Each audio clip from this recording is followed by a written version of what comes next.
ఒకప్పుడు ఒక చెట్టు మీద ఒక పావురం ఉంటుండేది. దానికి ఒక కోడి పుంజుకు మంచి స్నేహం.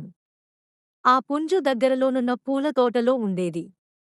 అవి ప్రతి సాయంత్రం కలుసుకుని సరదాగా కబుర్లు చెప్పుకునేవి. ఒకరోజున చాలా ఆకలితోనున్న తోడేలు ఒకటి ఆ పూల తోటలోనికి వచ్చింది. తినడానికి అక్కడ ఏమైనా దొరుకుతుందేమోనని వెదుకసాగింది. ఇంతలో దానికి కోడిపుంజు కన్పించింది. ఈ కోడి చక్కగా బలిసి ఉంది. దీన్ని ఎట్లైనా చంపి తినాలి అనుకుంది. మెల్లగా వెళ్లి అమాంతం కోడిపుంజును పట్టుకుని తన సంచీలో వేసుకుని పారిపోసాగింది. కోడి భయంతో సంచీలో నుండే అరుస్తోంది. చెట్టుపైన కూర్చొన్న పావురం జరిగినదంతా చూసింది. వెంటనే ఒక ఉపాయం ఆలోచించింది.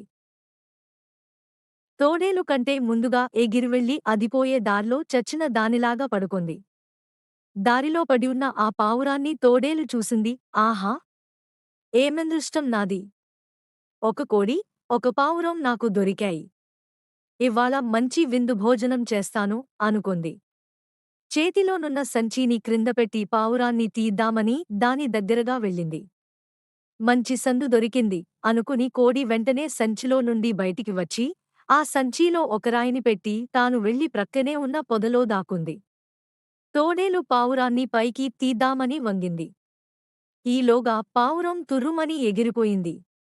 ఓసి! దొంగ పావురమా! ఎంత మోసం చేశావే అనుకొంటూ సంచీని భుజాన వేసుకుని ఇంటికి చేరింది. ఆ రోజుకు ఆ కోడితోటే సరిపెట్టుకొందామని సంచీ తెరచింది. అంతే. గుండె గుభేలుమంది. కోడి లేదుగాని ఒక రాయి ఉంది.